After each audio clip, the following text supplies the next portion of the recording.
En mi cumpleaños, mi hermana me estampó el pastel en la cara, riéndose mientras yo caía hacia atrás, con la sangre mezclándose con el betún. Todos dijeron, solo era una broma. Pero a la mañana siguiente, en urgencias, el doctor vio mi radiografía y llamó al 911 de inmediato. Porque lo que vio reveló una verdad impactante. La vela número 30 acababa de apagarse cuando sentí las manos de Camila contra mi nuca. No fue un empujón suave, de esos que se hacen en las fiestas familiares donde todos ríen y la cumpleañera finge molestia. Fue un golpe seco, decidido, con toda la fuerza de sus brazos. Mi rostro se hundió en el pastel de 3 leches que mamá había encargado esa mañana, el mismo que tenía fresas frescas y ese betún dulce que siempre me gustó de niña. Y por un segundo solo hubo oscuridad y el olor empalagoso del azúcar mezclado con algo metálico que no identifiqué de inmediato. Cuando intenté levantarme, mi pie resbaló en el piso de mosaico recién trapeado. Caí hacia atrás. El borde de la mesa me golpeó justo en el arco de la ceja derecha. Y escuché ese sonido sordo que hace la carne cuando se abre. Algo tibio comenzó a bajarme por la sien, mezclándose con el betún blanco que me cubría la mitad del rostro. La sala se llenó de risas. Risas fuertes, escandalosas, de esas que rebotan en las paredes y te hacen sentir pequeña incluso cuando estás en el suelo sangrando. Abrí los ojos y vi a mi familia. Mis tíos con los celulares en alto, grabando. Mi prima Lucía tapándose la boca pero sin dejar de reír. El novio de Camila aplaudiendo como si acabara de presenciar el mejor chiste del año. Y mamá. Mamá estaba junto a la mesa, con su celular también levantado, ajustando el ángulo para que la foto saliera mejor. «Ay, Valeria, no seas dramática», dijo entre risas, sin bajar el teléfono. «Es tu cumpleaños, ¿no? Hay que hacerlo memorable». Me quedé ahí, sentada en el suelo, con la sangre bajándome por la mejilla y el betún en los ojos, tratando de procesar lo que acababa de pasar. Camila se inclinó hacia mí, todavía riendo, y me ofreció una servilleta de papel. «Solo era una broma, hermana. No te pongas así».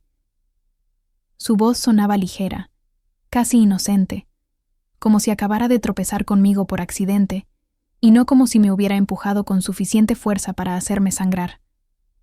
Nadie preguntó si estaba bien. Nadie dejó de grabar. Nadie apagó las risas. Tomé la servilleta que Camila me ofrecía y me limpié la sangre lentamente, sintiendo cómo el papel se empapaba de rojo.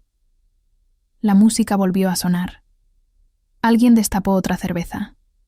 La fiesta continuó como si mi rostro ensangrentado fuera solo un detalle menor, una anécdota graciosa que contar después.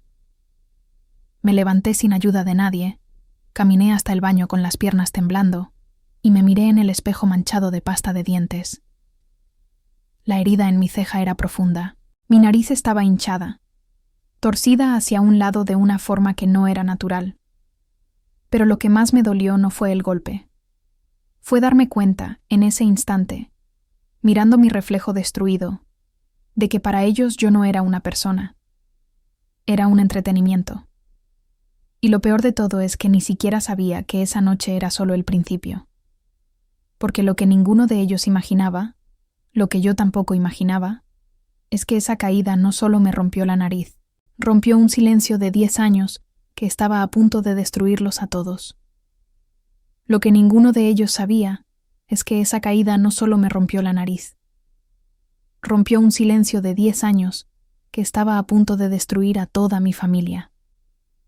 Pasé el resto de esa noche sentada en la orilla de mi cama, con una bolsa de hielo sobre la cara y el vestido de cumpleaños manchado de sangre y betún. No lloré. No sé por qué, pero las lágrimas no salieron. Solo me quedé ahí, mirando la pared de mi cuarto, escuchando las risas que todavía venían de la sala. La fiesta seguía. Mamá había puesto música de Los Ángeles Azules y alguien estaba cantando desafinado. Podía oír la voz de Camila por encima de todas, esa risa aguda que siempre tuvo, la misma que usaba cuando era niña y rompía mis cosas y decía que había sido un accidente. El dolor en mi rostro era constante, pulsante, como si cada latido de mi corazón enviara una onda de fuego desde mi nariz hasta mi frente. Pero había algo peor que el dolor físico. Había una sensación que no podía nombrar, algo que me apretaba el pecho y me hacía difícil respirar.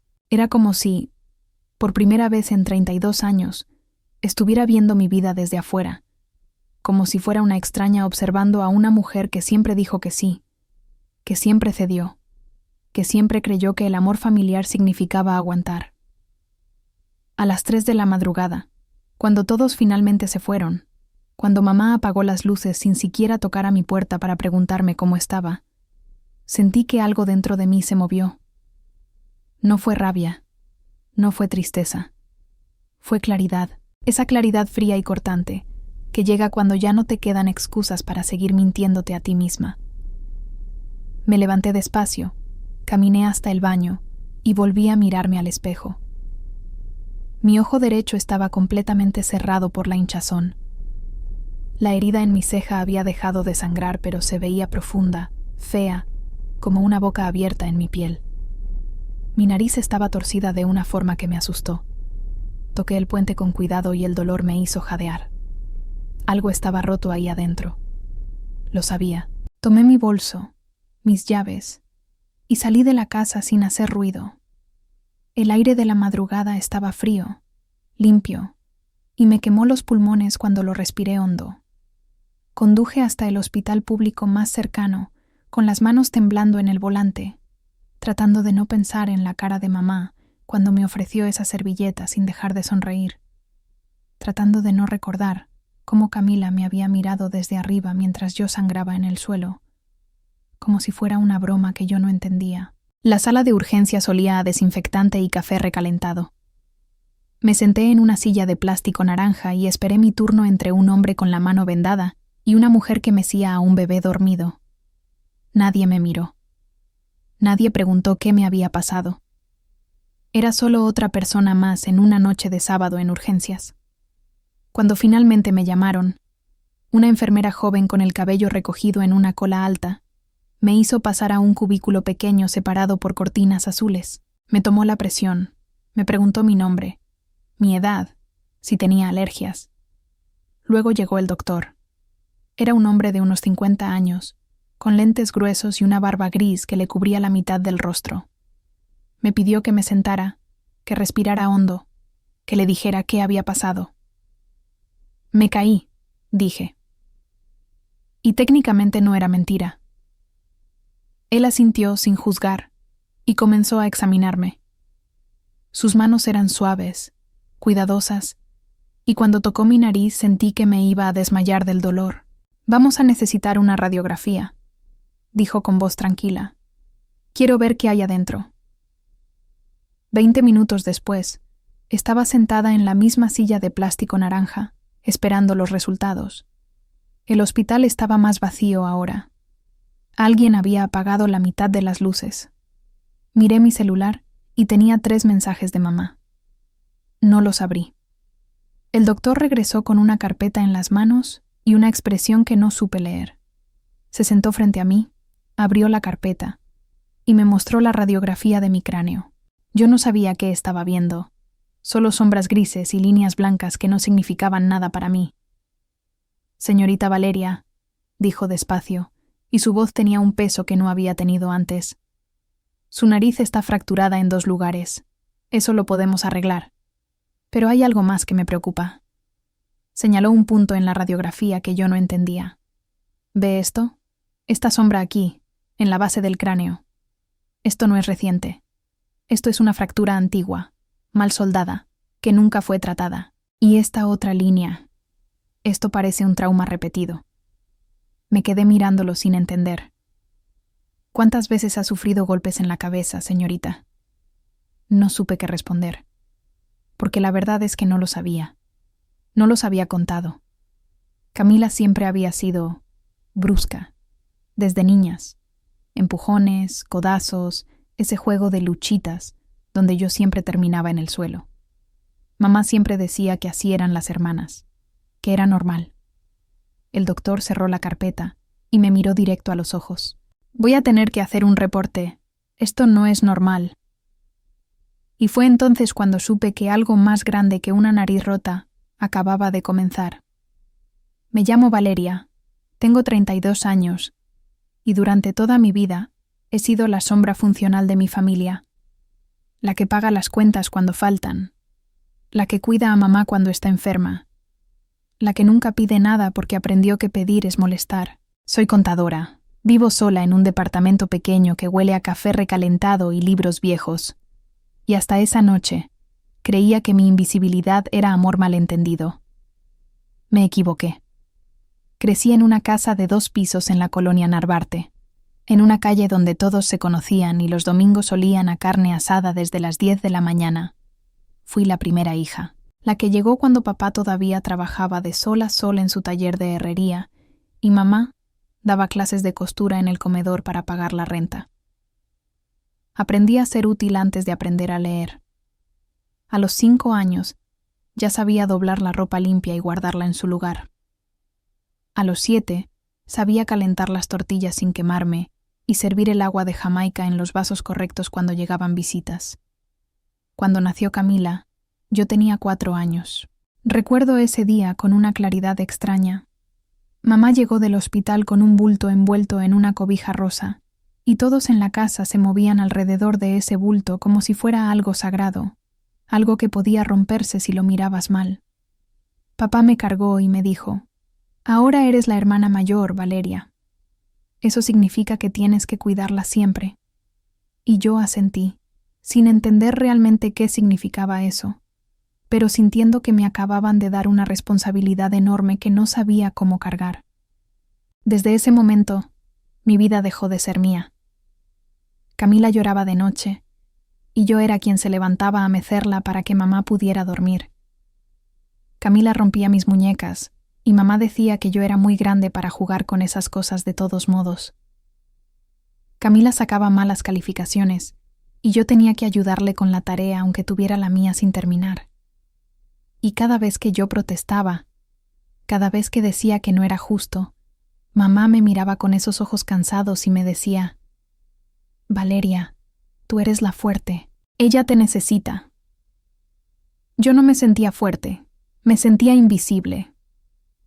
Estudié contabilidad porque era práctica, porque papá dijo que siempre habría trabajo para alguien que supiera manejar números, y porque la universidad estaba cerca de casa y podía seguir ayudando en todo lo que hiciera falta.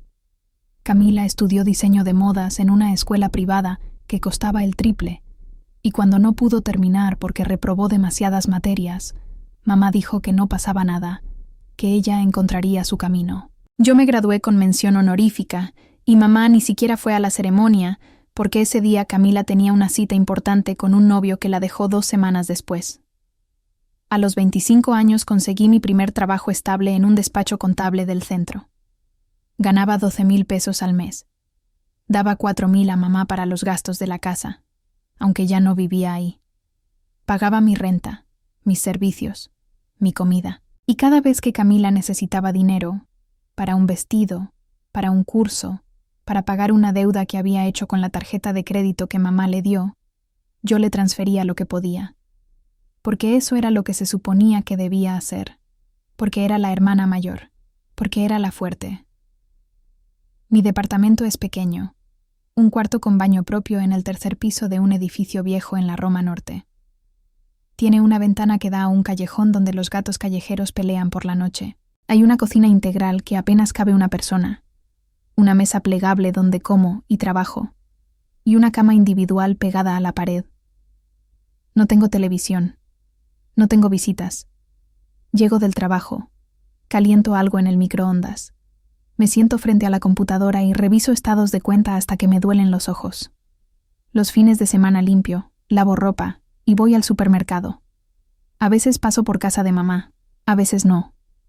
Nunca he tenido novio. Hubo un compañero del trabajo que me invitó a salir 2 veces, pero cancelé ambas porque Camila tuvo una crisis y necesitaba que alguien la escuchara durante horas por teléfono. Hubo otro hombre, en una fiesta de la oficina, que me dijo que tenía ojos bonitos. Pero yo no supe qué responder, y me fui temprano porque mamá me había mandado un mensaje diciendo que Camila estaba triste y que sería bueno que yo fuera a visitarla. Nunca pensé en mí como alguien triste.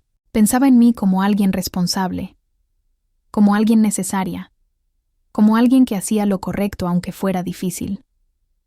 Pero esa madrugada, sentada en urgencias con la cara destrozada y las manos temblando, mientras el doctor me explicaba que mi cráneo tenía fracturas que no recordaba haber sufrido, algo dentro de mí se rompió de una forma que no tenía que ver con huesos. Me di cuenta de que había pasado 32 años creyendo que ser invisible era lo mismo que ser amada, y me di cuenta de que estaba completamente, absolutamente sola. Ni siquiera sabía quién era yo sin ellos. La única persona que siempre vio lo que yo no quería ver fue mi tío Joaquín, hermano menor de mi padre fallecido, un hombre callado que trabajaba en una notaría y que cada 2 semanas me invitaba a un té para preguntarme si estaba bien de verdad.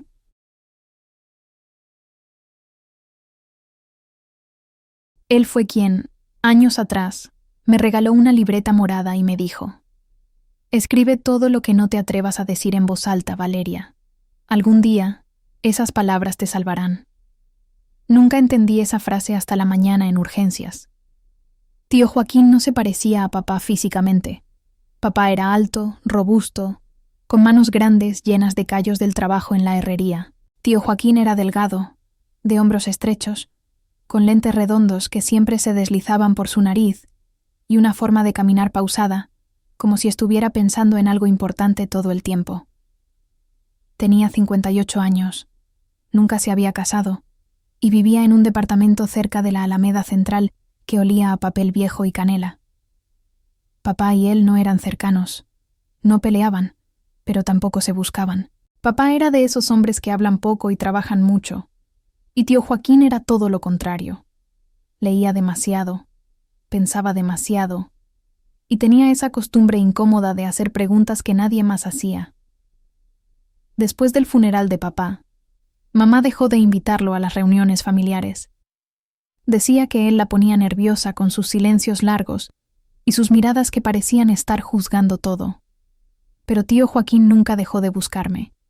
Cada 2 sábados, sin falta, me llamaba a las 10 de la mañana. «Valeria, ¿tienes tiempo para un té?». Y yo siempre decía que sí, porque había algo en su voz que me hacía sentir que importaba. Nos veíamos en una cafetería pequeña cerca de su trabajo, un lugar con mesas de madera desgastada y fotografías antiguas de la Ciudad de México en las paredes. Él siempre pedía té negro sin azúcar y pan dulce. Yo pedía café americano y nunca terminaba la taza. No hablábamos de cosas importantes. Él me preguntaba cómo iba el trabajo, si había leído algo interesante, si recordaba alguna historia de cuando papá estaba vivo. Yo le contaba cosas superficiales, seguras, las cosas que se cuentan cuando no quieres que nadie vea demasiado adentro. Pero tío Joaquín tenía esa habilidad extraña de escuchar lo que yo no decía. Podía estar hablando de un problema con un cliente en la oficina, y él se quedaba mirándome con esos ojos grises y tranquilos, y después de un silencio largo, decía algo como: «¿Y cómo estás tú realmente, Valeria?».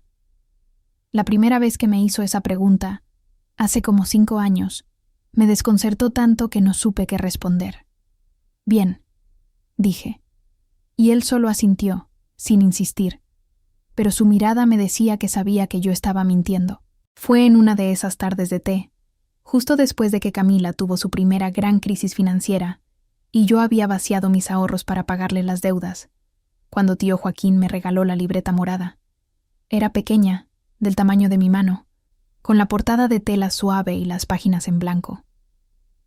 La puso sobre la mesa entre nuestras tazas, y no dijo nada por un momento.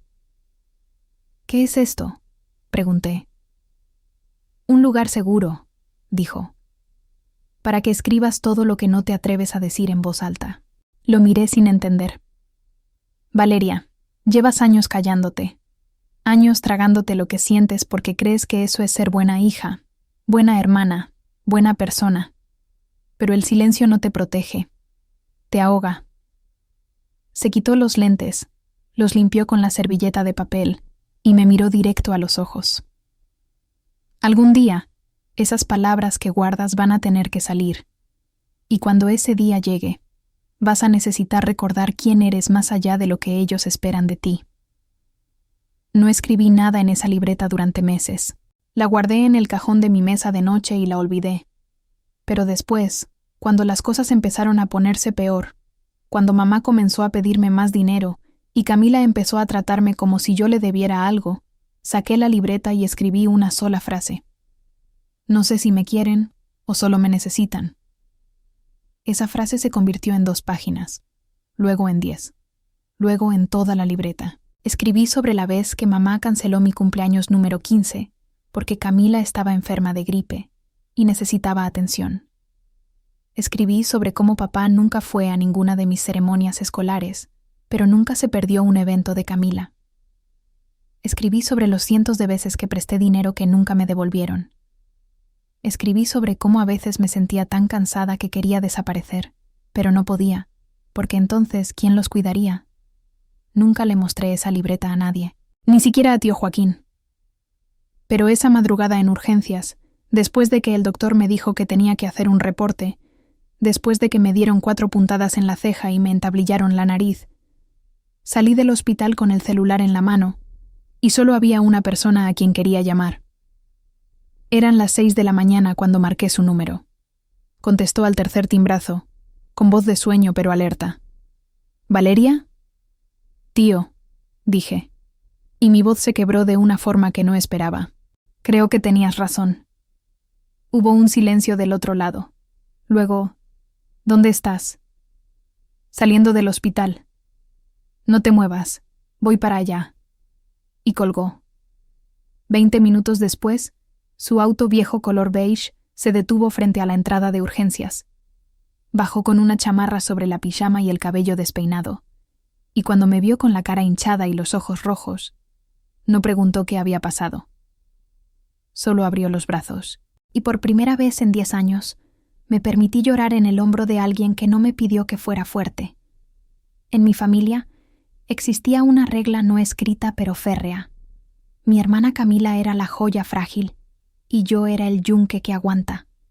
Mamá la defendía de todo, de sus deudas, de sus berrinches, de sus mentiras, mientras a mí me exigía madurez desde los 7 años.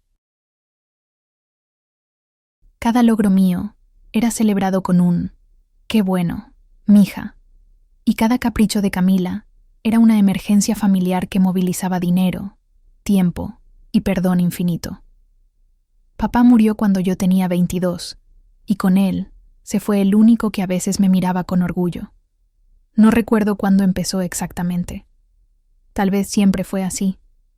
Tal vez nací en un papel que ya estaba escrito, y yo solo aprendí a leerlo sin cuestionarlo. Pero sí recuerdo el momento en que me di cuenta de que las reglas eran diferentes para cada una de nosotras. Tenía 11 años. Camila tenía 7.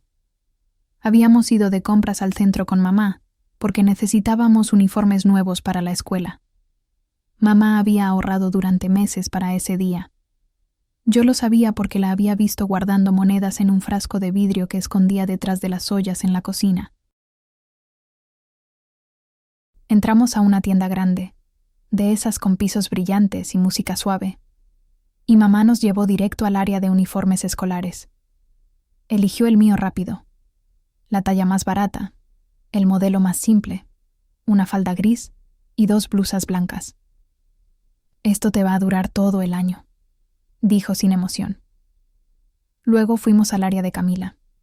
Ella se probó 5 faldas diferentes, quejándose de que una le apretaba, otra le picaba, otra no le gustaba el color. Mamá esperó paciente, sonriendo, hasta que Camila encontró la que quería. Luego Camila vio unos zapatos rojos en el aparador.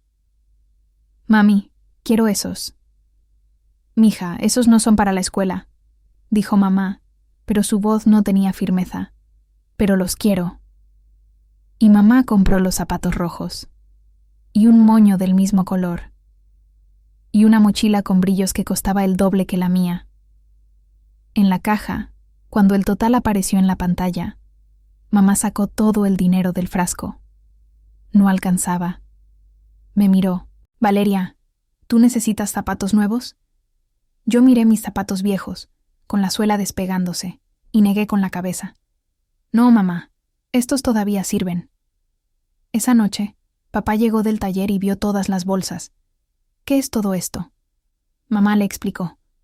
Él solo suspiró, me miró y dijo: Valeria siempre entiende. Luego le alborotó el cabello a Camila y le preguntó si le gustaban sus cosas nuevas. Ella gritó emocionada y le mostró cada cosa. Yo me fui a mi cuarto con mis 2 blusas blancas y mi falda gris, y me pregunté por qué entender dolía tanto. Esa dinámica se repitió durante años. Camila quería clases de baile, y de repente todos en la familia estábamos ahorrando para pagar la inscripción y el vestuario. Yo quería ir a un campamento de verano que ofrecía la escuela, y mamá dijo que no teníamos dinero. Camila reprobó matemáticas y mamá contrató un tutor privado. Yo saqué el primer lugar de mi generación, y mamá dijo: «Qué bueno, mija», sin levantar la vista de la televisión. Cuando cumplí 15 años, soñaba con una fiesta. No algo grande, solo una reunión pequeña con mis compañeras de clase, un pastel, música. Mamá dijo que sí, que lo íbamos a organizar. Pero 2 semanas antes, Camila se enfermó de varicela. No era grave, solo tenía que quedarse en casa y no rascarse. Pero mamá decidió que no podíamos hacer la fiesta porque Camila se iba a sentir mal de no poder participar. «Cuando Camila se cure, hacemos las 2 juntas», dijo mamá. Nunca lo hicimos. Pasó mi cumpleaños. Luego pasó el de Camila y le hicimos una fiesta con payasos y piñata. Papá murió de un infarto masivo cuando yo tenía 22 y Camila 18. Fue un martes por la tarde. Él estaba en el taller, soldando una reja, y simplemente se desplomó. No hubo tiempo de despedirse, no hubo últimas palabras. Solo un teléfono sonando y la voz del vecino del taller diciéndonos que teníamos que ir al hospital inmediatamente. Llegamos tarde. Ya estaba muerto. Camila lloró durante semanas. No podía dormir, no podía comer, no podía hacer nada.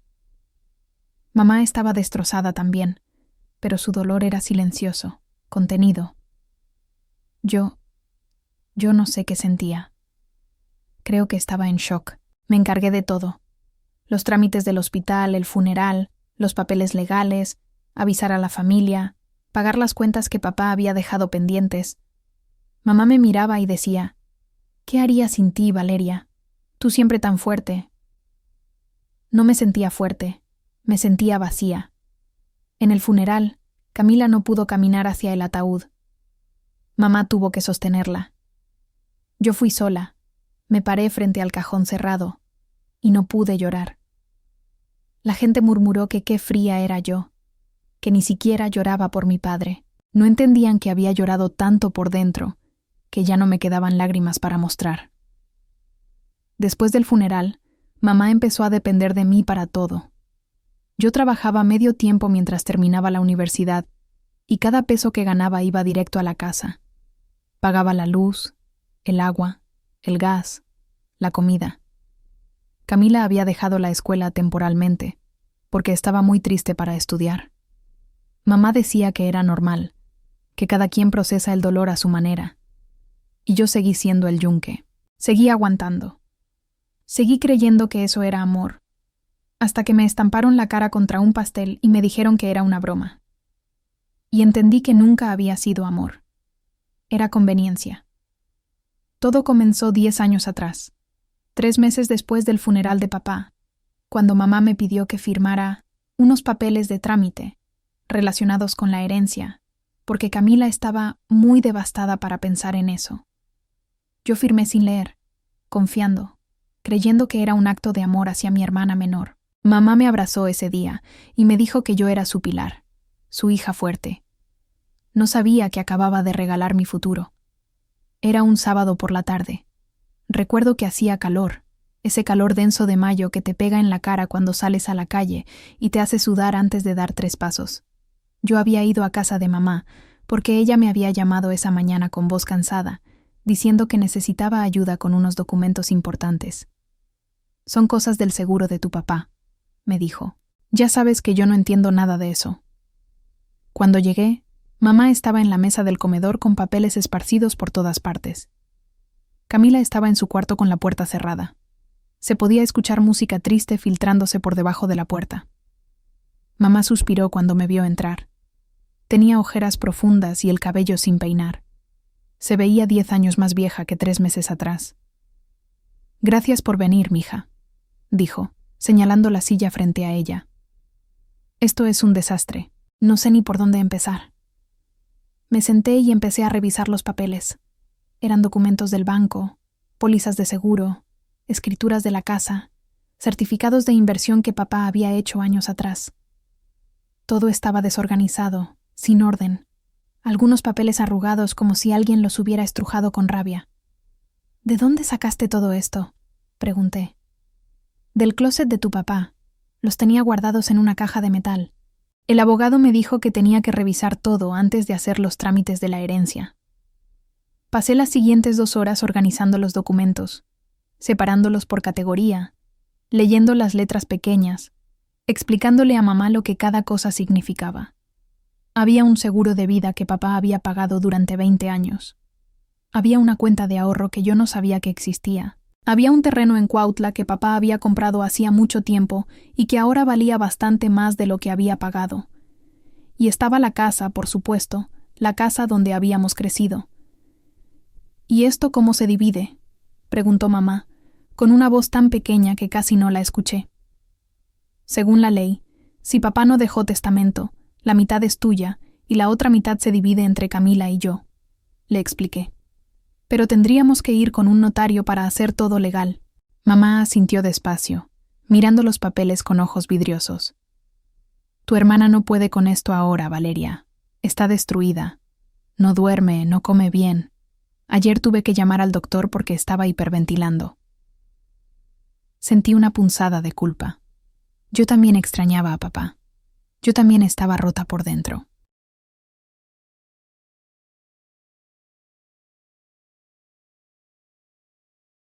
Pero nadie me preguntaba cómo dormía yo, o si comía bien, o si a veces me despertaba en la madrugada sin poder respirar porque había olvidado por un segundo que papá estaba muerto y luego lo recordaba de golpe.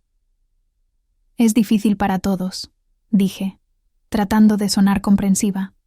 «Lo sé, mija, lo sé». Mamá tomó mi mano sobre la mesa. Sus dedos estaban fríos a pesar del calor. «Por eso necesito pedirte algo. Necesito que confíes en mí». Sacó un sobre manila de entre los papeles y lo empujó hacia mí. «El abogado me dio estos documentos para que ustedes los firmen. Son solo formalidades para poder procesar todo más rápido. Dice que si no los firmamos pronto, el banco va a congelar las cuentas y no vamos a poder pagar las deudas de tu papá». «¿Qué deudas?», pregunté alarmada. «Del taller. Tu papá pidió un préstamo hace 2 años para comprar maquinaria nueva. Todavía debe como 150,000 pesos. Si no pagamos, van a embargar el taller. Y tu papá trabajó toda su vida en ese lugar». La voz de mamá se quebró. Se llevó una mano a la boca y cerró los ojos. Yo sentí que el pecho se me apretaba. No sabía nada de ese préstamo. No sabía que papá debía dinero. No sabía que podíamos perder el taller. «Está bien, mamá. Vamos a arreglarlo», dije, tratando de sonar segura aunque no lo estuviera. «¿Qué necesitas que firme?». Mamá abrió el sobre y sacó varios documentos. Los puso frente a mí. Eran formularios largos, llenos de lenguaje legal que era difícil de entender. Había sellos y firmas de notario en algunas páginas. «El abogado dice que con estas firmas podemos empezar a mover las cosas. Yo ya firmé. Solo falta que tú firmes aquí y aquí». Señaló las líneas punteadas al final de cada documento. Tomé los papeles y empecé a leer. Pero las palabras se mezclaban. Eran párrafos densos sobre traspasos y cesiones y declaraciones juradas. Mi cabeza todavía estaba procesando lo del préstamo, lo de las deudas, lo de perder el taller de papá. No podía concentrarme. «¿Y Camila?», pregunté. «¿Ella también tiene que firmar?». «Ella ya firmó ayer», dijo mamá rápidamente. «Pero le costó mucho. Estuvo llorando toda la noche después. Por eso te pedí a ti que vinieras hoy. No quiero hacerla pasar por esto otra vez». Miré la puerta cerrada del cuarto de Camila. La música seguía sonando. Una canción de desamor. Pensé en lo frágil que se había vuelto desde la muerte de papá, en cómo mamá tenía que prácticamente cargarla para que hiciera cualquier cosa. Está bien, dije, tomando la pluma que mamá me ofrecía. Confío en ti. Firmé donde mamá me indicó. 1, 2, 3, 4 páginas. Ni siquiera las leí completas. Solo firmé, confiando en que mamá sabía lo que estaba haciendo, confiando en que el abogado sabía lo que estaba haciendo, confiando en que todo iba a estar bien. Cuando terminé, mamá recogió los papeles rápidamente y los guardó en el sobre. Me abrazó fuerte, con un abrazo que olía a su perfume viejo y a tristeza. Gracias, mija. Eres mi salvación. No sé qué haría sin ti. Salí de esa casa sintiéndome útil, sintiéndome necesaria, sintiéndome como la hija buena que había hecho lo correcto para proteger a su familia. No sabía que acababa de firmar mi propia desaparición. No sabía que esos papeles no eran trámites del seguro. No sabía que acababa de renunciar a todo lo que papá había querido dejarme, y no lo sabría hasta 10 años después, cuando mi cara estaría destrozada en el piso de una sala mientras todos reían, y un doctor me mostraría una radiografía que revelaría mucho más que huesos rotos.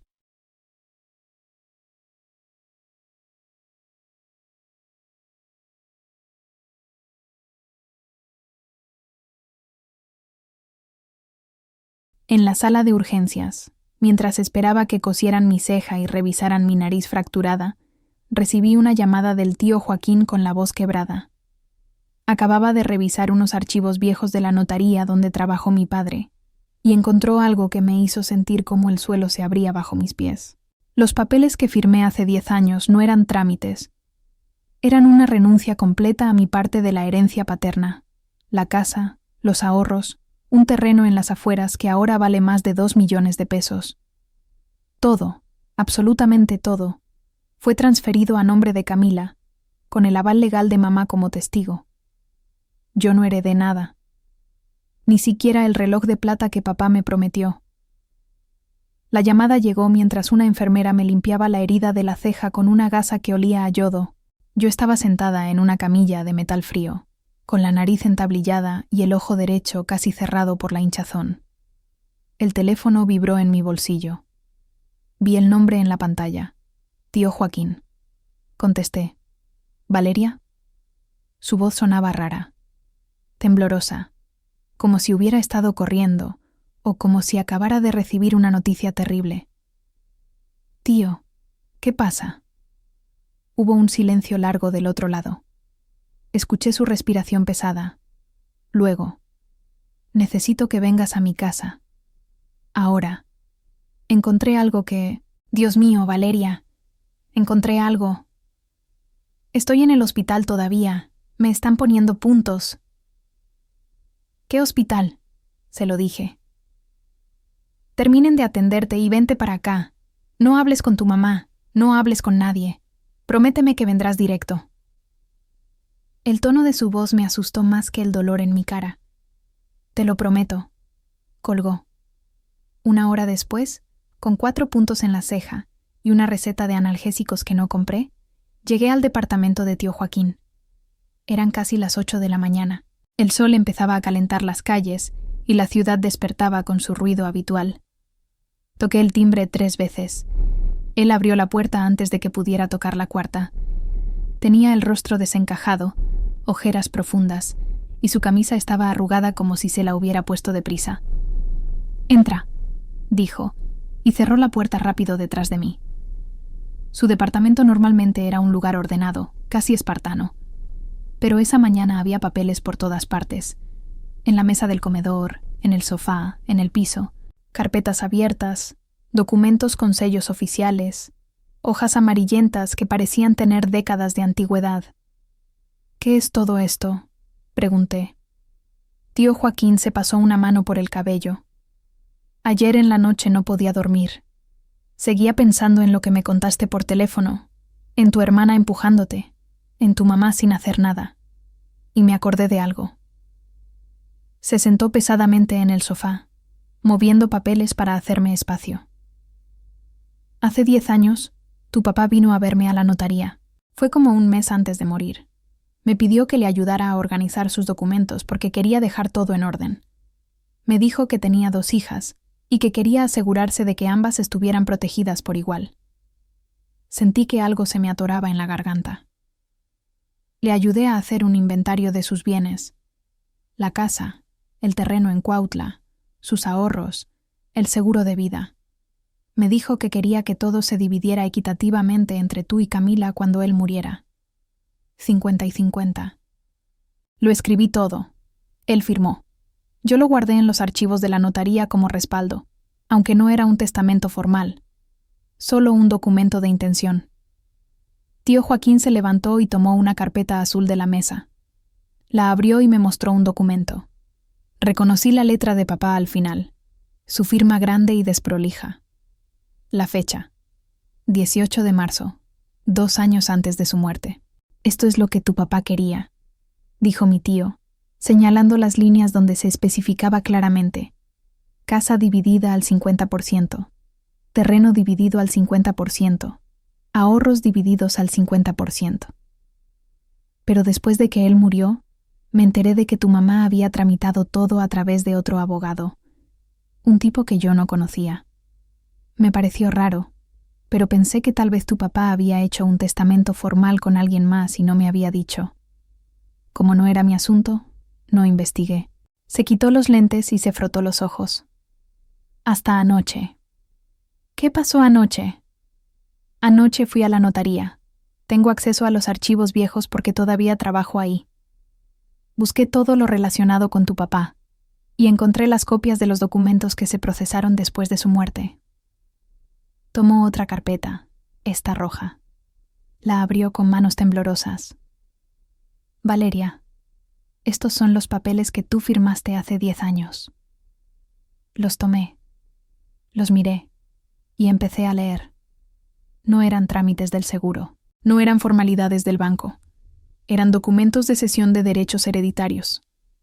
En cada página, con letras pequeñas pero claras, decía que yo, Valeria Méndez Solís, renunciaba voluntariamente a cualquier derecho sobre los bienes dejados por mi padre, Héctor Méndez Ruiz, que cedía mi parte completa a mi hermana, Camila Méndez Solís, que lo hacía de forma consciente y sin presión.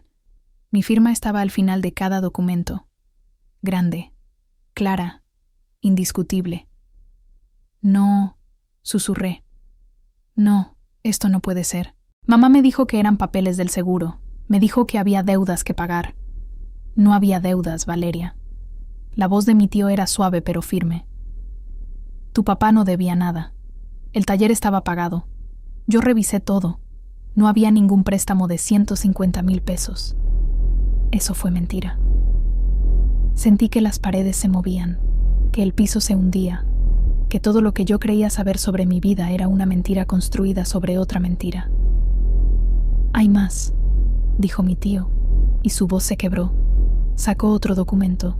Esto es el registro de transferencias bancarias de los últimos 10 años. Después de que tu papá murió, tu mamá tenía poder legal sobre sus cuentas para liquidar el patrimonio. Pero en lugar de dividir todo como debía, fue transfiriendo el dinero poco a poco a una cuenta a nombre de Camila. 800,000 pesos en total. Durante años.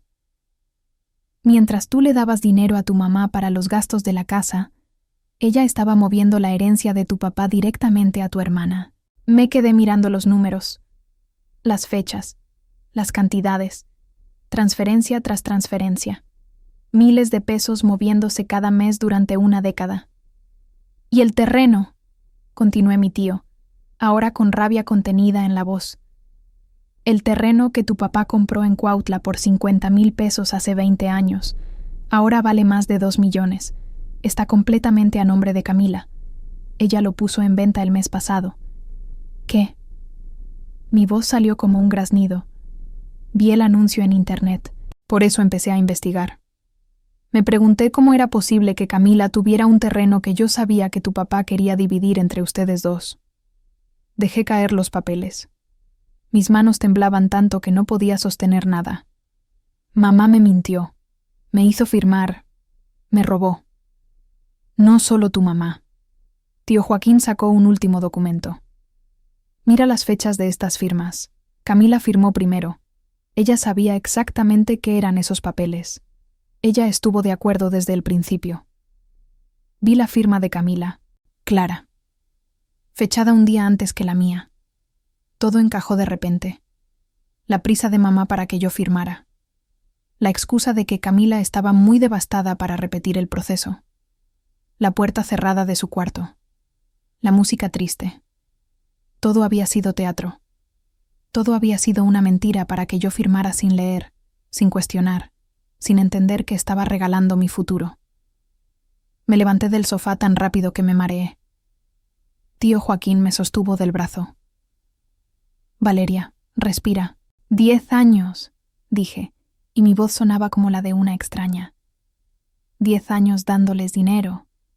10 años siendo la que aguanta. 10 años creyendo que éramos familia. Lo siento, dijo mi tío, y había lágrimas en sus ojos. Debía haber investigado antes, debía haber sospechado. Yo sabía que algo no estaba bien, pero... No es tu culpa, lo interrumpí. Es mía, por confiar, por ser estúpida. No eres estúpida, eres leal. Y ellas se aprovecharon de eso.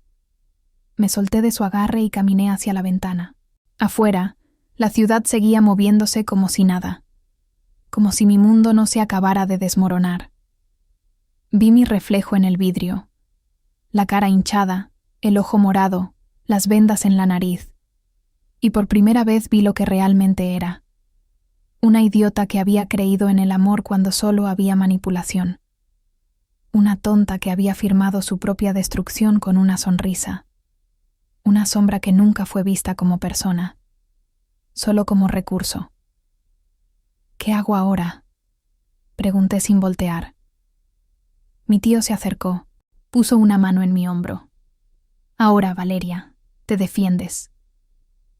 Salí del hospital a las 4 de la madrugada con un ojo morado, la nariz vendada y una claridad brutal en el pecho. No iba a gritar, no iba a llorar, no iba a rogar. Durante 3 semanas me moví en silencio. Reuní cada documento que el tío Joaquín pudo recuperar. Grabé conversaciones clave con un abogado especializado en fraude familiar y solicité copias oficiales de las transferencias bancarias que mamá hizo desde la cuenta de papá hacia Camila en los últimos años. Compré una grabadora pequeña, de esas que parecen un llavero, y esperé a que llegara el almuerzo familiar del domingo, donde mamá había anunciado una noticia importante sobre el futuro de la familia. La rabia llegó después, no ese día, ni el siguiente. Llegó una semana más tarde, cuando estaba sentada en mi departamento revisando por 10ª vez los documentos que tío Joaquín me había dado. Eran las 2 de la madrugada y yo no podía dormir. No había podido dormir bien desde esa noche. Cada vez que cerraba los ojos, veía la firma de Camila en esos papeles, fechada un día antes que la mía. Cada vez que intentaba descansar, escuchaba la voz de mamá diciéndome: «Eres mi pilar, mi hija fuerte», mientras me robaba todo lo que papá había querido dejarme. Pero la rabia no me hizo gritar. No me hizo romper cosas ni llamarlos para reclamarles. La rabia me hizo fría, me hizo calculadora, me hizo inteligente de una forma que nunca antes había sido. Llamé a tío Joaquín a las 8 de la mañana del lunes. Necesito un abogado, el mejor que conozcas. Él me dio el número de Rodrigo Salinas, un especialista en derecho familiar y sucesiones que había trabajado en casos de fraude hereditario. Es caro, me advirtió mi tío, pero es bueno y no le gusta perder. Saqué todo el dinero que tenía ahorrado, 23,000 pesos que había guardado durante 2 años para alguna emergencia, y pedí una cita con el licenciado Salinas. Su oficina estaba en Polanco, en un edificio de vidrio con vista a la ciudad. Él era un hombre de unos 50 años, con traje gris perfectamente planchado y una forma de hablar directa que agradecí. No perdió tiempo en condolencias ni palabras suaves. Le mostré todos los documentos. Los leyó en silencio durante 20 minutos, haciendo anotaciones en una libreta. Cuando terminó, se quitó los lentes y me miró directo a los ojos. Esto es fraude. Fraude hereditario con premeditación. Tu madre usó engaños para hacerte firmar una cesión de derechos que nunca comprendiste. Técnicamente, esos documentos pueden ser impugnados porque no hubo consentimiento informado. Hizo una pausa. Pero necesito que entiendas algo. Esto no va a ser fácil ni rápido. Y va a ser muy, muy sucio. Tu familia va a negarlo todo. Van a decir que tú sabías lo que firmabas. Van a decir que eres una mentirosa, que buscas dinero, que inventas cosas. Lo sé, dije, y mi voz salió más firme de lo que esperaba. ¿Estás segura de que quieres hacer esto? Una vez que empecemos, no hay vuelta atrás. Pensé en los últimos 10 años de mi vida, en cada peso que les di, en cada vez que callé cuando debía hablar, en cada momento en que me hice pequeña para que ellas se sintieran grandes. Pensé en la cara de Camila riéndose mientras yo sangraba en el piso. Pensé en mamá tomando fotos. Estoy segura. El licenciado Salinas asintió. Bien, vamos a necesitar más que documentos. Necesitamos pruebas de un patrón de comportamiento. Necesitamos demostrar que esto no fue un error, sino un plan. ¿Tu madre o tu hermana te han pedido dinero recientemente? ¿Tienes forma de probar las transferencias que les has hecho? Saqué mi celular y le mostré mi banca en línea. Años de transferencias.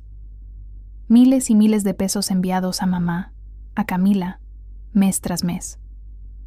Dinero para la luz, para el agua, para una emergencia, para un curso, para un vestido, para un viaje, para lo que fuera que necesitaran. Esto sirve, dijo él, tomando capturas de pantalla. Esto demuestra dependencia económica y manipulación financiera. Durante las siguientes 2 semanas, me convertí en otra persona. Seguí yendo al trabajo. Seguí viviendo mi vida normal.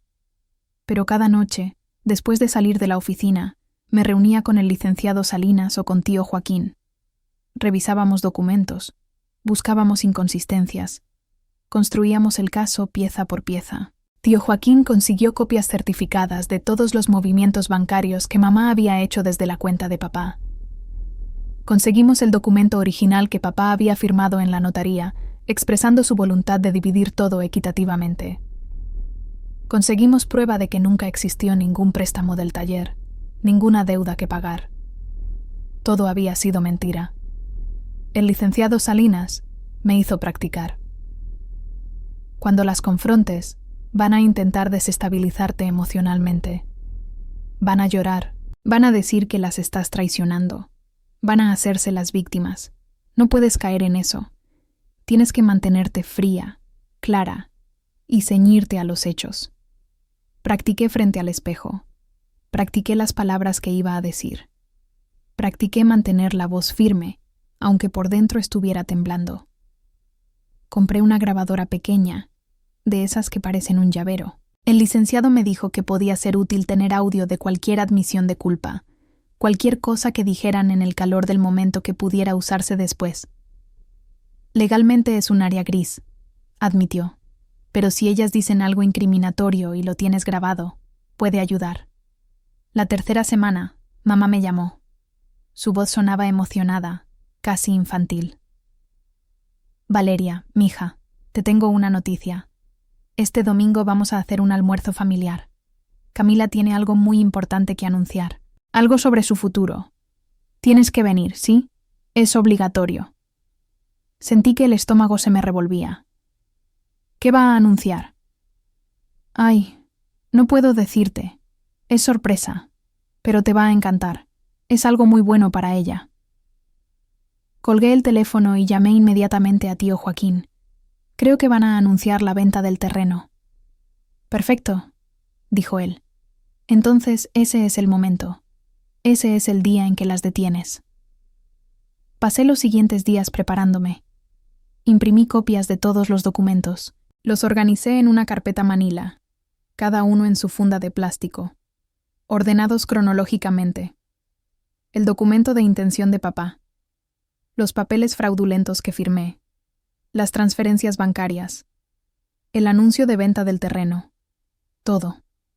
El licenciado Salinas preparó una denuncia formal ante la Fiscalía de Delitos Patrimoniales. El domingo, después de que las confrontes, vamos a presentarla oficialmente. Pero quiero que ellas sepan primero lo que viene. Quiero que entiendan que esto no es un berrinche familiar. Esto es legal. Esto es serio. El sábado por la noche antes del almuerzo, me senté en el borde de mi cama con la carpeta Manila en las manos. Dentro estaba toda la verdad. Toda la evidencia de mi propia estupidez, de mi propia ceguera, pero también toda la prueba de su traición. No dormí esa noche. Me quedé despierta mirando el techo, ensayando las palabras por última vez. Cuando llegara al almuerzo, ya no iba a ser Valeria la invisible, Valeria la que aguanta, Valeria la tonta. Iba a ser Valeria la que se defiende, y ellas no estaban preparadas para eso. Llegué al almuerzo con la cara todavía marcada por los golpes del pastel, y mamá ni siquiera me preguntó cómo estaba. Solo dijo: «Ay, Valeria, no seas dramática, ya sanaste». Camila estaba radiante, anunciando que finalmente iba a vender su terreno para abrir una boutique con su novio, y todos aplaudieron.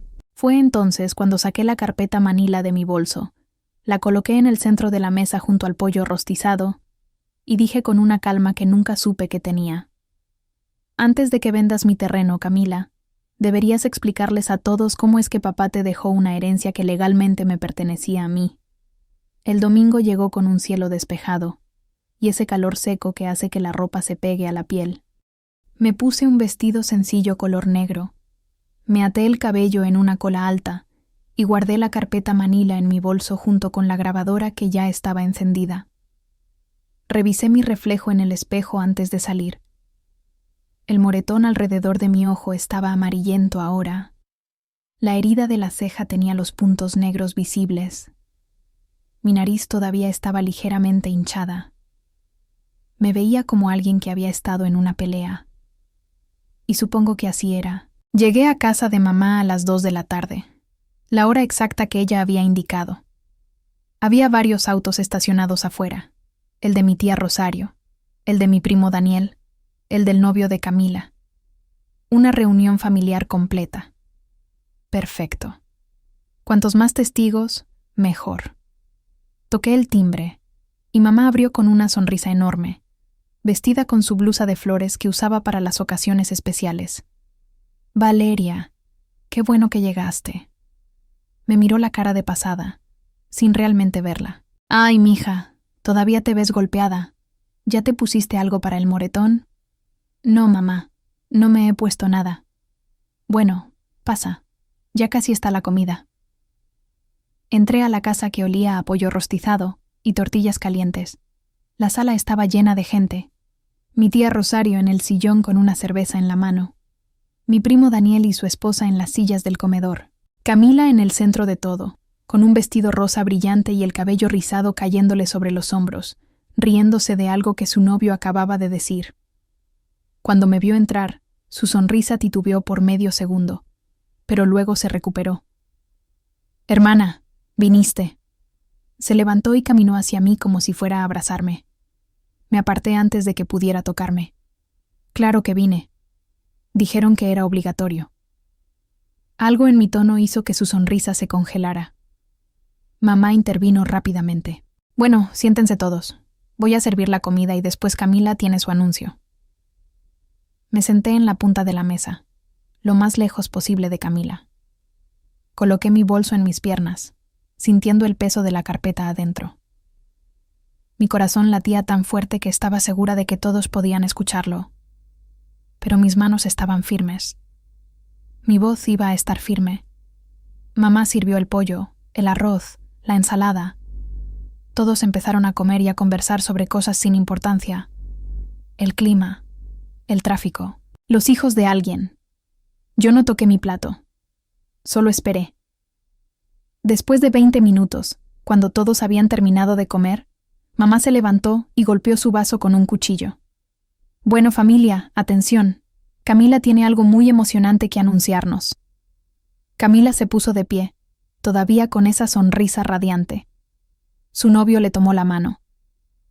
«Bueno, Como todos saben, los últimos años han sido difíciles para mí. He estado buscando mi camino, tratando de encontrar qué es lo que realmente quiero hacer con mi vida. Hizo una pausa dramática. Y finalmente lo encontré. Mi novio y yo vamos a abrir una boutique de ropa. Una boutique hermosa, con diseños exclusivos, en una ubicación increíble en La Condesa. Todos aplaudieron. Mi tía Rosario gritó, «¡Felicidades!». Mi primo Daniel silbó. «Y lo mejor de todo», continuó Camila, «es que finalmente voy a vender el terreno que papá me dejó en Cuautla. Ya encontramos un comprador que está dispuesto a pagar 2.300.000 pesos. Con ese dinero vamos a poder hacer realidad nuestro sueño». Más aplausos. Más felicitaciones. Mamá tenía lágrimas en los ojos. «Ay, mija, tu papá estaría tan orgulloso». Fue entonces cuando me levanté. El ruido de mi silla raspando el piso hizo que todos voltearan a verme. Saqué la carpeta manila de mi bolso con movimientos lentos, deliberados. La coloqué en el centro de la mesa, justo al lado del plato de pollo a medio comer. «Antes de que vendas mi terreno, Camila», dije, y mi voz salió clara, fría, sin un temblor. «Deberías explicarles a todos cómo es que papá te dejó una herencia que legalmente me pertenecía a mí». El silencio fue instantáneo, absoluto, como si alguien hubiera presionado un botón de pausa en la realidad. Camila me miraba con la boca abierta. Mamá se había quedado congelada con las manos sobre el respaldo de su silla. Mi tía Rosario miró a mamá, luego a mí, luego a Camila, confundida. «¿De qué estás hablando?», preguntó Camila, y su voz intentaba sonar casual, pero podía escuchar el nerviosismo debajo. Abrí la carpeta y saqué el primer documento, el que papá había firmado en la notaría con tío Joaquín. Lo coloqué sobre la mesa para que todos pudieran verlo. Esto es un documento que papá firmó 2 años antes de morir. En él especifica claramente que quería que su herencia se dividiera equitativamente entre sus 2 hijas. 50% para mí, 50% para Camila. La casa, el terreno, los ahorros, todo. «Eso no», empezó mamá, pero la interrumpí. «Esto tiene la firma de papá, tiene fecha, tiene sello de la notaría. Es legalmente válido como documento de intención». Saqué el siguiente papel. Los documentos que yo había firmado hace 10 años. Y estos son los papeles que mamá me hizo firmar 3 meses después del funeral. Me dijo que eran trámites del seguro. Me dijo que había deudas que pagar del taller. Me hizo firmar sin leer, sin entender. Pero estos no eran trámites, ¿verdad, mamá? Estos eran documentos de cesión de derechos. Documentos donde yo renunciaba a mi herencia completa. Donde le daba todo a Camila. «Valeria, cálmate», dijo mamá, pero su voz ya no tenía firmeza.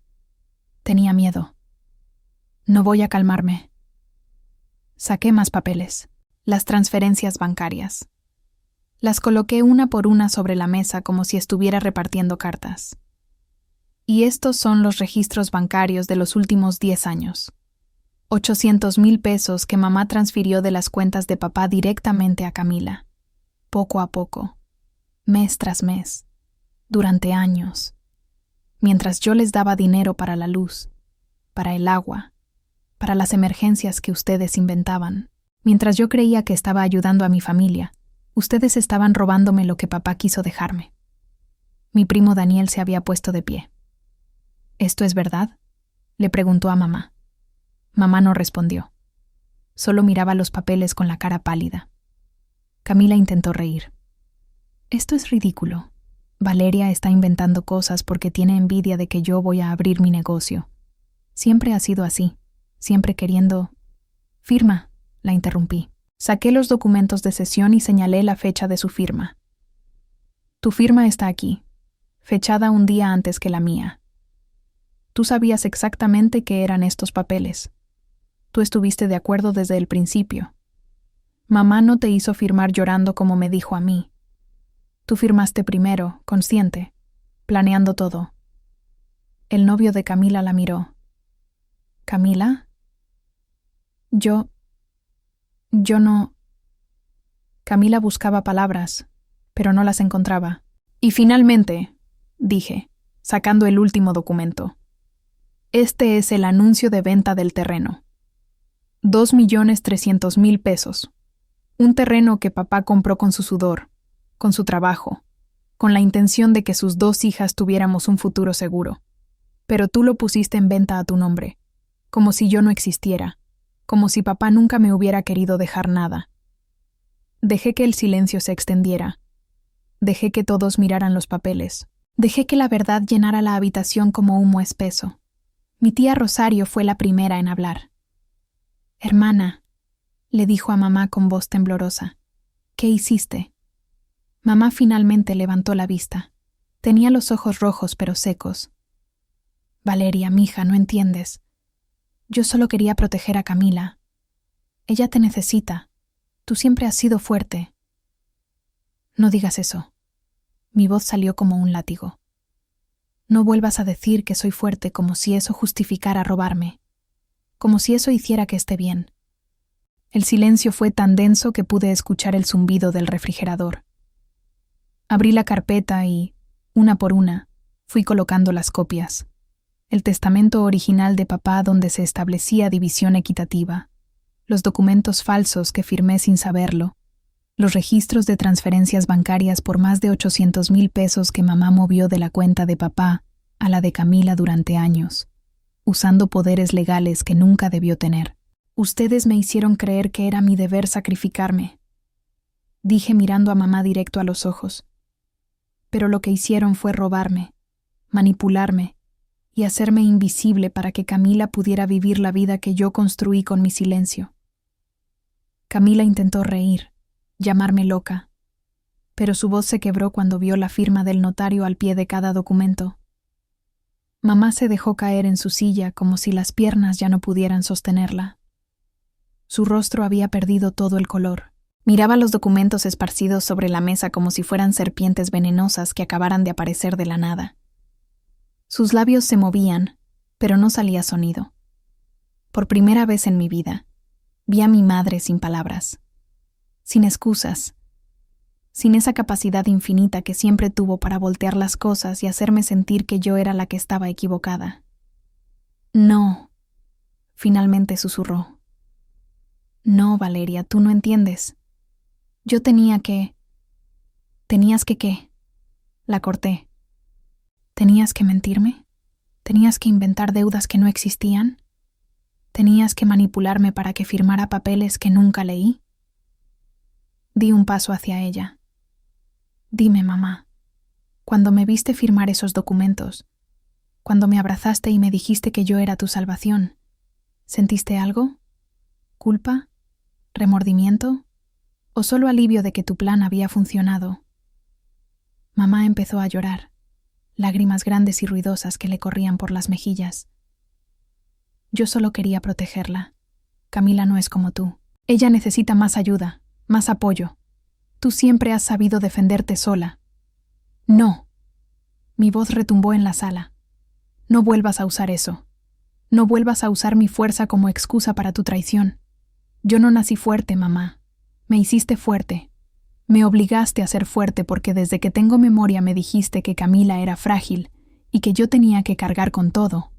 Pero lo que realmente estabas haciendo era criarme para que fuera tu herramienta, tu recurso, tu solución para cada problema que no querías enfrentar». Mi tía Rosario se había puesto de pie, mirando los documentos con las manos sobre la boca. Mi primo Daniel tenía el rostro desencajado. El novio de Camila miraba a mi hermana con una expresión que no pude descifrar. Y Camila seguía ahí de pie, con su vestido rosa brillante que ahora parecía un disfraz ridículo, tratando de encontrar algo que decir. «Valeria, yo pensé», empezó, pero su voz se quebró. «¿Pensaste qué?», le pregunté, girándome hacia ella. «¿Pensaste que nunca me iba a enterar? ¿Pensaste que iba a seguir siendo la hermana tonta que dice sí a todo? ¿Pensaste que podías empujarme la cara contra un pastel, romperme la nariz, reírte mientras yo sangraba, y que yo iba a seguir dándote todo?» «Eso fue un accidente», gritó Camila. y por primera vez vi algo parecido al pánico en sus ojos. No quise lastimarte así, solo era una broma. No fue un accidente. Saqué otro papel de mi carpeta, el reporte médico del hospital. El doctor encontró fracturas antiguas en mi cráneo, fracturas que nunca fueron tratadas, fracturas que vienen de años de tus bromas, de tus empujones, de tus juegos, porque eso es lo que siempre fueron para ti, ¿verdad? Yo era tu juguete, la persona que podías maltratar, y mamá siempre te defendía diciendo que así son las hermanas. El novio de Camila se alejó de ella sutilmente. Lo noté. Ella también lo notó. Vi el pánico crecer en su cara. Pero esto no es solo sobre los golpes, continué, volviendo a sacar documentos. Esto es sobre 10 años de mi vida. 10 años en los que les di dinero mes tras mes. 4,000 pesos mensuales para mamá. Transferencias constantes para ti, Camila. Para tus cursos, tus deudas, tus emergencias. Saqué copias de mis estados de cuenta bancarios. Todas las transferencias marcadas con resaltador amarillo. ¿Saben cuánto les di en total? 520,000 pesos. Más de $500,000 de mi salario, ganados con mi trabajo, dados voluntariamente porque creía que estaba ayudando a mi familia. Mi tía Rosario ahogó un grito. ¿520,000 pesos? Y mientras yo les daba eso, mi voz subió. Ustedes tenían 800,000 pesos que mamá transfirió de las cuentas de papá. Tenían un terreno que vale más de 2 millones. Tenían la casa. Tenían todo. Y aún así me seguían pidiendo más. Me seguían haciendo creer que sin mí ustedes no podían sobrevivir. Que yo era necesaria. Que eso era amor. Mamá sollozaba ahora con la cabeza entre las manos. Perdóname, mija. Perdóname. Yo no pensé... Yo solo quería... ¿Querías qué? Me arrodillé frente a ella para que me mirara a los ojos. ¿Querías que tu hija favorita tuviera todo? ¿Querías que yo desapareciera? Porque eso fue lo que hiciste, mamá. Me borraste. Firmaste documentos donde yo literalmente renunciaba a existir como hija de mi padre, como si papá solo hubiera tenido una hija, como si yo fuera un error que había que corregir. Tu papá las amaba a las dos igual. Empezó mamá con voz rota. Entonces, ¿por qué no respetaste su voluntad? Golpeé la mesa y todos saltaron.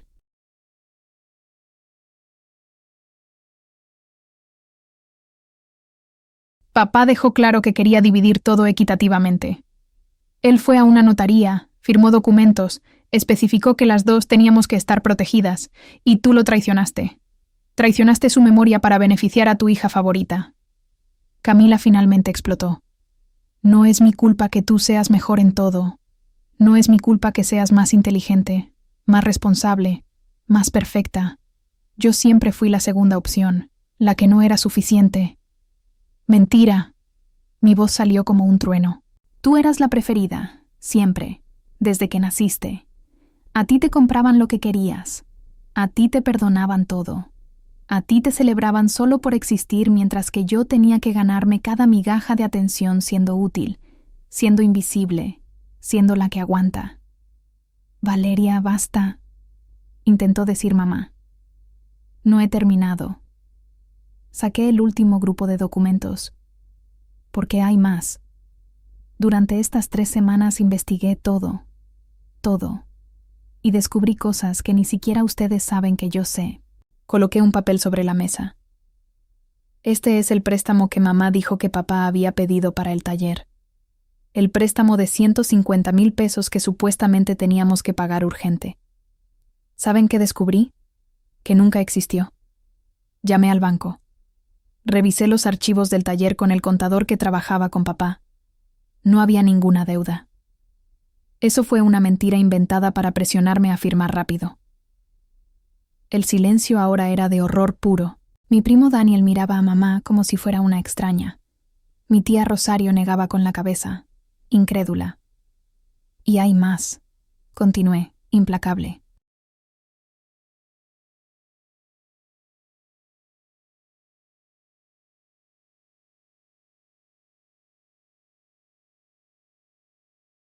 Camila, ¿Le dijiste a tu novio de dónde salió el dinero que pusiste para el enganche de tu auto nuevo el año pasado? ¿Le dijiste que fueron 100,000 pesos que yo te presté y que nunca me devolviste? ¿Le dijiste que ese préstamo vació mis ahorros completos, los ahorros que yo estaba guardando para hacer un enganche de mi propio departamento? El novio de Camila volteó a verla. Dijiste que tu mamá te había dado ese dinero. ¿Y mamá? La miré directo. ¿Le dijiste a la familia que vendiste las herramientas de papá? Las herramientas de la herrería que él cuidó durante 30 años.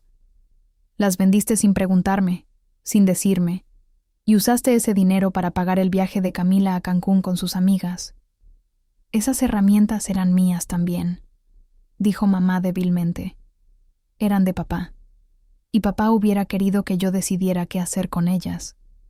Pero nunca me preguntaste, nunca me incluiste, porque para ti yo no cuento. Para ti yo solo existo cuando necesitas algo.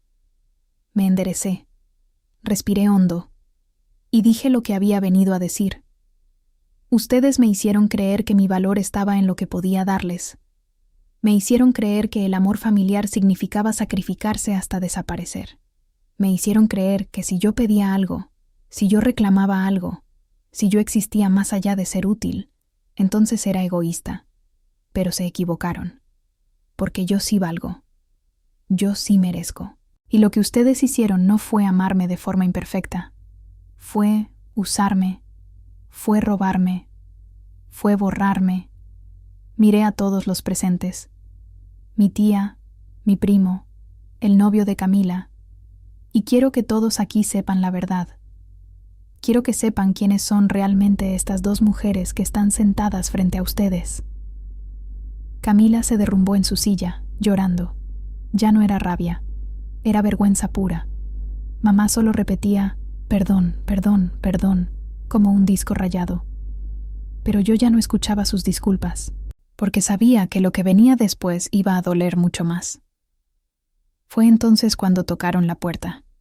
El tío Joaquín no venía solo. Traía consigo a un abogado de la Fiscalía de Delitos Patrimoniales y a un agente del Ministerio Público, porque resulta que falsificar documentos de herencia y apropiarse de bienes mediante engaño no es solo un problema familiar, es un delito penal que puede llevar hasta 8 años de prisión. Mamá palideció. Camila comenzó a sollozar diciendo que no sabía nada, pero el abogado le mostró los correos electrónicos donde ella misma coordinaba con mamá cada paso del fraude. Las servilletas de papel sobre la mesa temblaban con el aire que entraba por la puerta abierta. Mi tío me puso una mano en el hombro y susurró: «Ya no eres invisible, Valeria». El timbre sonó 3 veces. Fuerte. Oficial. Todos en la sala voltearon hacia la puerta como si fuera una bomba a punto de explotar. Mamá se levantó temblando, limpiándose las lágrimas con el dorso de la mano.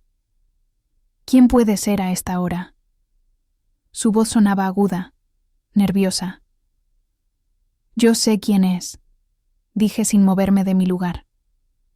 «Y deberías abrir antes de que toquen más fuerte». Mamá me miró con una mezcla de miedo y confusión. Caminó hacia la puerta con pasos inseguros. Cuando la abrió, el aire de la sala cambió instantáneamente. Tío Joaquín entró primero, con su aspecto tranquilo pero su mirada más dura que nunca. Detrás de él venían 2 hombres. Uno vestía traje gris oscuro y llevaba un portafolio de cuero negro. El otro vestía ropa más casual, pero tenía una identificación colgando del cuello. Una identificación oficial. Una identificación del gobierno. «Buenas tardes», dijo el hombre del traje. Su voz era grave, profesional. «Soy el licenciado Rodrigo Salinas, representante legal de la señorita Valeria Méndez, en un caso de fraude hereditario y apropiación indebida. Y él es el agente Morales, del Ministerio Público de la Fiscalía de Delitos Patrimoniales». El agente Morales asintió, mostrando su credencial. «Buenas tardes». El silencio que siguió fue absoluto. Mi tía Rosario se había quedado congelada con el vaso de agua a medio camino de su boca. Mi primo Daniel miraba a mamá con los ojos muy abiertos. El novio de Camila se había alejado completamente de ella, como si el solo estar cerca pudiera contaminarlo. Mamá retrocedió un paso.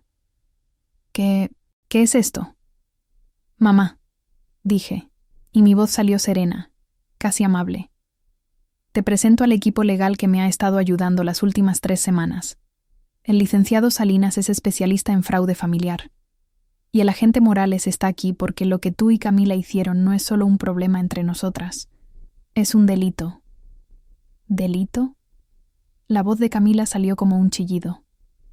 Se había puesto de pie, con el rímel corrido por las mejillas. Valeria, estás exagerando. Esto es ridículo.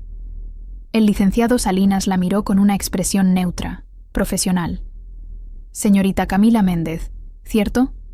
Sacó una tablet de su portafolio y la encendió.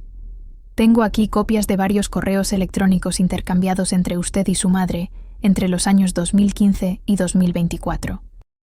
Correos donde ustedes discuten explícitamente cómo proceder con los documentos de cesión de herencia, cómo convencer a su hermana de firmar sin leer y cómo distribuir los bienes del fallecido Héctor Méndez para beneficio exclusivo de usted.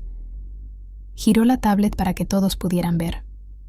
En la pantalla había capturas de pantalla de correos. Reconocí la dirección de email de mamá y la de Camila.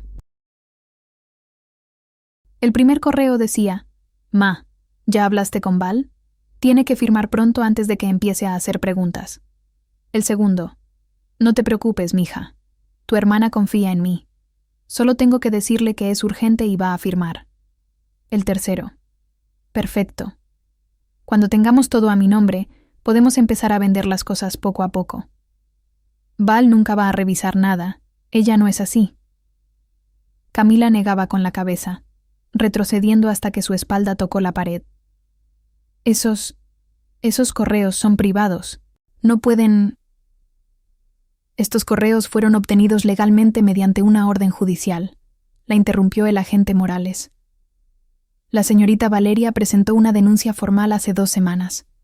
Con base en la evidencia proporcionada, un juez autorizó la revisión de comunicaciones relacionadas con el caso, y lo que encontramos confirma un patrón de fraude premeditado, conspiración y apropiación indebida de bienes mediante engaño.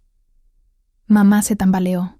Tío Joaquín se acercó rápidamente y la sostuvo del brazo, no con cariño, sino para evitar que cayera. La sentó en el sofá. Ella miraba al vacío con los ojos perdidos. No es posible, murmuraba. No es posible. Señora Patricia Solís, dijo el agente Morales, sacando una carpeta de su maletín. Usted utilizó poderes legales que obtuvo como viuda del señor Héctor Méndez para transferir fondos de las cuentas bancarias de su difunto esposo directamente a cuentas a nombre de su hija Camila. Estas transferencias suman un total de 840,000 pesos.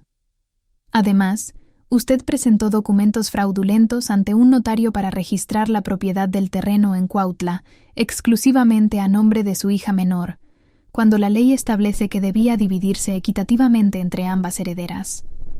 Yo solo quería proteger a mi hija, susurró mamá. Proteger a una hija no justifica defraudar a la otra, dijo el licenciado Salinas. Y en este caso, no solo defraudó a su hija mayor, también violó la voluntad expresada por su difunto esposo, quien dejó documentos claros indicando que deseaba una división equitativa de sus bienes. Tío Joaquín finalmente habló. Su voz era suave pero firme. Patricia, yo le mostré esos documentos a Héctor antes de que muriera. Él me miró a los ojos y me dijo: quiero que mis 2 hijas estén bien. Las 2, Joaquín, no solo una. Y tú sabías eso. Lo sabías y aún así decidiste borrar a Valeria de su herencia. Ella no necesitaba el dinero, empezó mamá. Pero su voz se apagó cuando vio las miradas de todos en la sala. Miradas de horror, de decepción, de asco. El licenciado Salinas continuó. Además del fraude hereditario, tenemos evidencia de extorsión emocional y abuso psicológico sistemático. La señorita Valeria nos proporcionó registros bancarios que demuestran que durante 10 años ella proporcionó apoyo financiero constante a ustedes, creyendo que lo hacía por necesidad familiar, cuando en realidad Ustedes disponían de recursos significativos que le ocultaron. Sacó más documentos. 520,000 pesos en transferencias voluntarias de Valeria hacia su madre y hermana en la última década. Dinero que ella ganó con su trabajo, mientras vivía en un departamento pequeño, sin lujos, sin vida social, porque creía que ustedes lo necesitaban para sobrevivir. Mi tía Rosario se levantó bruscamente. Patricia, ¿es verdad eso? ¿Valeria te ha estado dando dinero todo este tiempo? Mamá no respondió. Solo miraba sus manos. Y mientras ella les daba ese dinero, continuó mi tía con voz temblorosa. ¿Ustedes tenían casi 1 millón de pesos escondidos? ¿Tenían un terreno que vale 2 millones? Se llevó una mano al pecho. Dios mío, Patricia, ¿qué te pasó? El agente Morales sacó un documento oficial con sellos. Señora Patricia Solís y señorita Camila Méndez, les informo que se ha iniciado una investigación formal por los delitos de fraude hereditario, falsificación de documentos y apropiación indebida. Ambas tendrán que presentarse en la Fiscalía dentro de las próximas 48 horas para rendir declaración. Si no se presentan voluntariamente, se emitirá una orden de comparecencia obligatoria. Camila gritó. «¡Esto no puede estar pasando! ¡Valeria, di algo! ¡Somos tu familia!». La miré. Realmente la miré. Y por primera vez en mi vida no sentí culpa. No sentí pena. Solo sentí claridad. «Ya no», dije simplemente. «Ya no son mi familia. La familia no roba. La familia no miente. La familia no borra a uno de sus miembros para beneficiar a otro». El novio de Camila se acercó al agente Morales. «Disculpe, oficial. Yo no tenía conocimiento de nada de esto. El negocio que íbamos a abrir, yo pensé que era dinero legítimo». «Su nombre no aparece en ninguna parte de la investigación», le aseguró el agente. «Está libre de irse». El hombre miró a Camila una última vez. Había decepción en sus ojos. Decepción y algo más. Asco. «Creo que esto se acabó, Camila». Tomó su chamarra del respaldo de la silla y salió de la casa sin voltear atrás. Camila sollozó más fuerte. «No. No, espera. Esto es tu culpa, Valeria. Tú arruinaste todo. Tú siempre arruinas todo». Tío Joaquín se acercó a mí y puso una mano en mi hombro. Sus ojos tenían lágrimas, pero también orgullo. Se inclinó y me susurró al oído. «Ya no eres invisible, Valeria». Y por primera vez en 32 años, me sentí vista, completamente vista. En 3 meses, todo cambió.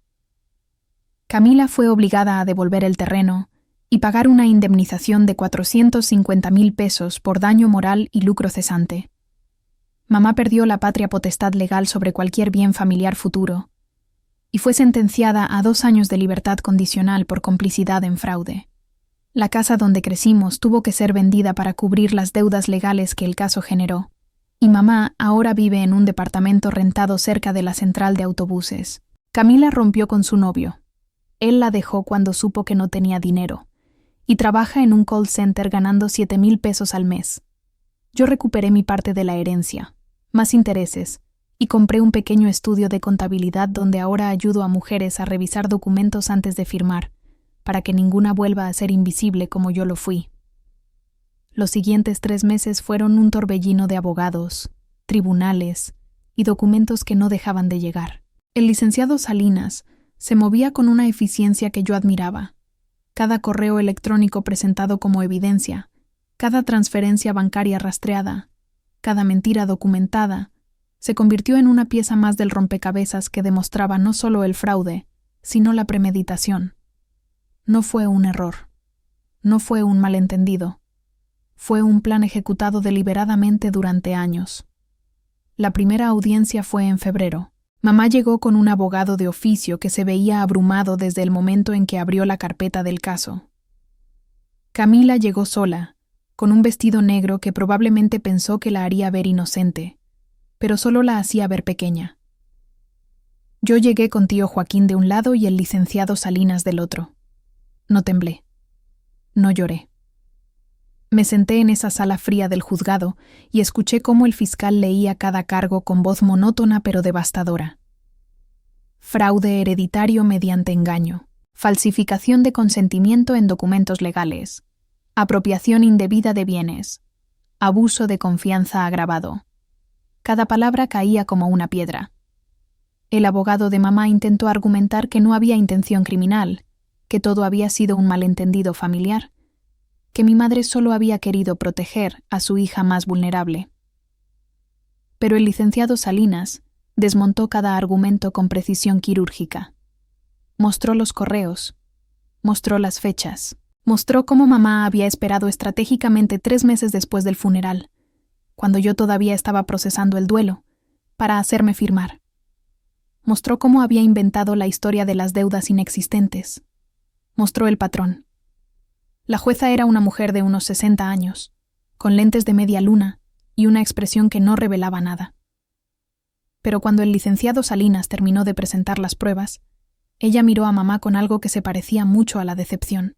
«Señora Solís», dijo la jueza, «usted no solo defraudó a su hija, traicionó la confianza que ella depositó en usted como madre, utilizó el amor filial como arma. Y eso, ante esta corte, es particularmente grave». Mamá sollozó en su silla. Camila miraba al piso. La segunda audiencia fue en marzo. Para entonces, el licenciado Salinas había conseguido algo más: testimonios. Mi tía Rosario declaró sobre cómo mamá siempre había favorecido a Camila abiertamente. Mi primo Daniel testificó sobre las veces que mamá le había pedido dinero prestado para emergencias, y luego él veía a Camila con ropa nueva, con viajes, con cosas que no coincidían con alguien en crisis financiera.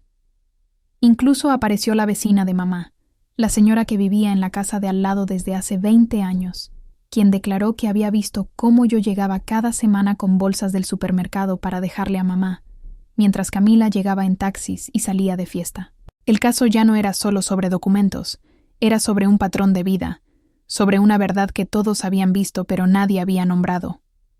En abril llegó la sentencia preliminar. El juez determinó que había suficiente evidencia para proceder con cargos penales. Pero antes del juicio formal, llegó la mediación. El licenciado Salinas me explicó que podíamos llegar a un acuerdo fuera de la corte, lo que aceleraría el proceso y me daría control sobre los términos. Pero solo si aceptan su responsabilidad, dije. Solo si admiten públicamente lo que hicieron. Eso podemos incluirlo en el acuerdo, confirmó él. La mediación fue en una sala más pequeña, con una mesa larga de madera donde nos sentamos todos. Yo y mi equipo de un lado, mamá, Camila y su abogado del otro. Un mediador neutral dirigió la conversación. O lo intentó, porque lo primero que hizo Camila fue intentar llorar y decir que ella no sabía que era tan grave, que ella solo había seguido lo que mamá le decía. «Firmaste primero», le recordé con voz plana. «Mamá me dijo que tú estabas tan devastada que no podías volver a pasar por firmar papeles, pero tú firmaste un día antes que yo. Sabías exactamente qué eran esos documentos. Dejaste que mamá me mintiera porque te convenía». Camila no tuvo respuesta para eso. El licenciado Salinas puso los términos sobre la mesa. Devolución completa del terreno a mi nombre, pago de 450.000 pesos en concepto de daño moral y lucro cesante. El dinero que yo podría haber ganado si hubiera invertido mi herencia en esos 10 años. Una disculpa pública formal ante la familia y la aceptación legal de que ellas cometieron fraude. El abogado de mamá miró los términos y luego miró a su clienta. «Señora, si no acepta esto, el juicio penal continúa. Y si la encuentran culpable, estamos hablando de hasta 8 años de prisión efectiva». Mamá firmó. Con las manos temblando, con lágrimas cayendo sobre el papel, pero firmó. Camila también firmó, pero sus ojos me miraban con odio puro. Ya no había lágrimas en ella, solo resentimiento. La ejecución del acuerdo tomó 2 meses más. El terreno fue transferido oficialmente a mi nombre en mayo, pero no había forma de que Camila o mamá tuvieran 450.000 pesos para pagarme. No tenían nada. Los 800.000 que mamá había transferido durante años se habían gastado, en ropa, en viajes, en lujos, en mantener una vida que nunca pudieron costear realmente. Así que se vendió la casa donde crecí, la casa donde papá había trabajado hasta el último día de su vida para pagar. Se vendió en 1.300.000 pesos. De ese dinero, primero se pagaron las deudas legales del proceso, honorarios de abogados, costas judiciales. Luego, se me pagó mi indemnización. Lo que quedó, alrededor de 600.000 pesos, se dividió entre mamá y Camila. Mamá usó su parte para rentar un departamento pequeño en una zona barata, cerca de la central de autobuses. Un lugar de 2 cuartos, con paredes delgadas y vecinos ruidosos. La vi por última vez el día que firmamos la venta. Se veía 10 años más vieja, más pequeña. Intentó hablar conmigo, pero yo solo negué con la cabeza. No había nada que decir. Camila perdió todo más rápido. Su novio la había dejado la misma noche de la confrontación. Su boutique de ensueño nunca existió. Sus amigas, esas que siempre la acompañaban a sus viajes pagados con dinero robado, dejaron de contestar sus llamadas cuando se enteraron de que ya no tenía nada. Consiguió trabajo en un call center, uno de esos donde te pagan 7,000 pesos al mes por recibir gritos de clientes enojados durante 8 horas. La vi una vez, por accidente, en el metro. Llevaba el uniforme del call center, el cabello sin arreglar, la cara sin maquillaje. Me vio. Yo la vi. Y nos quedamos ahí, en lados opuestos del andén, mirándonos a través de la multitud. Ella abrió la boca como si fuera a decir algo. Pero el metro llegó y yo subí sin voltear atrás. Yo usé mi parte de la herencia con cuidado. Primero, pagué todas mis deudas. Luego, compré un pequeño local en la colonia Roma. Monté un estudio de contabilidad, pequeño pero profesional, con 2 escritorios, una computadora nueva y un letrero afuera que decía: Asesoría contable y legal, especialidad en revisión de documentos hereditarios. Mi primer cliente fue una mujer de 50 años que su hijo le había pedido firmar unos papeles urgentes relacionados con la casa de su difunto esposo. Ella no entendía qué decían. Tenía miedo de preguntar demasiado porque no quería que su hijo pensara que desconfiaba de él. Revisé los documentos. Eran exactamente lo mismo que me habían hecho firmar a mí 10 años atrás. No firme esto, le dije, mirándola a los ojos. Esto no es un trámite. Esto es una cesión total de sus derechos. Si firma, su hijo se queda con todo y usted no tendrá ningún recurso legal. Ella lloró, de alivio, de shock, de gratitud. Gracias, susurró. Gracias por verme. Y yo entendí que ese era mi propósito ahora, ver a las invisibles, proteger a las que habían aprendido a ser fuertes porque no les dieron otra opción, ser la voz que yo no tuve cuando más la necesité.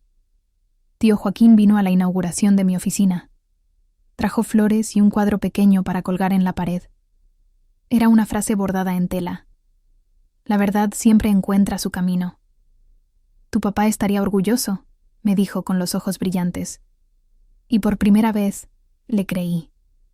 A veces, cuando llueve, me siento en la ventana de mi oficina y pienso en esa vela número 30 apagándose bajo el betún y la sangre.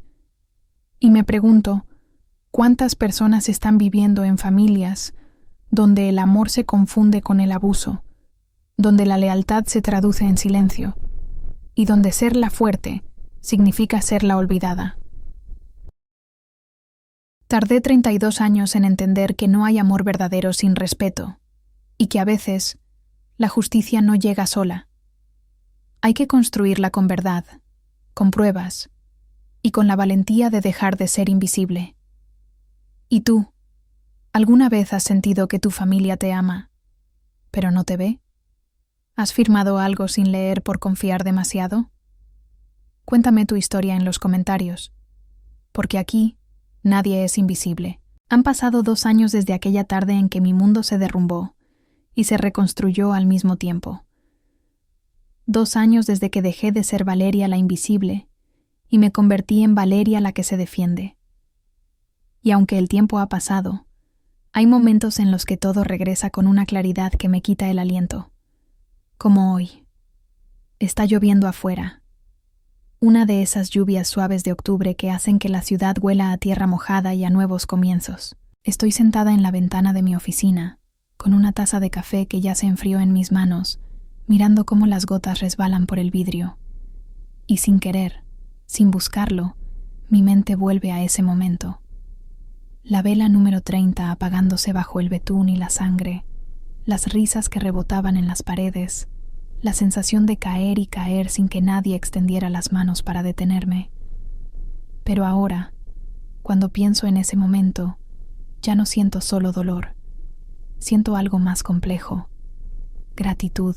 Porque esa caída, ese golpe, esa humillación pública, fue lo que finalmente me despertó.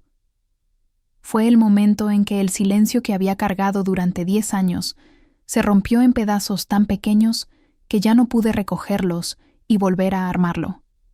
Y al romperse, dejó espacio para algo que nunca había tenido: mi propia voz. Me pregunto cuántas personas hay ahí afuera, sentadas en sus casas, en sus trabajos, en sus vidas, sintiendo exactamente lo que yo sentí durante tantos años. Esa sensación de que algo no está bien, pero no poder nombrarlo. Esa culpa constante de sentir que si pides algo, si reclamas algo, si existes más allá de ser útil, entonces eres egoísta.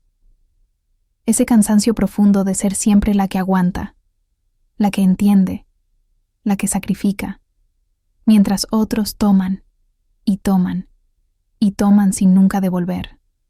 ¿Cuántas hijas, cuántas hermanas, cuántas mujeres están firmando papeles sin leer porque confían? Porque les enseñaron que desconfiar de la familia es traición, porque el amor, les dijeron, es incondicional, es sacrificio, es dar hasta que no quede nada. Pero yo aprendí, de la forma más dolorosa posible, que eso no es amor. Eso es manipulación disfrazada de amor. Es abuso envuelto en palabras dulces. Es explotación justificada con culpa. El amor verdadero no te hace pequeña. No te borra, no te usa. El amor verdadero te ve, te celebra, te protege incluso cuando no eres útil, incluso cuando no das nada a cambio. El amor verdadero no necesita que una persona desaparezca para que otra brille.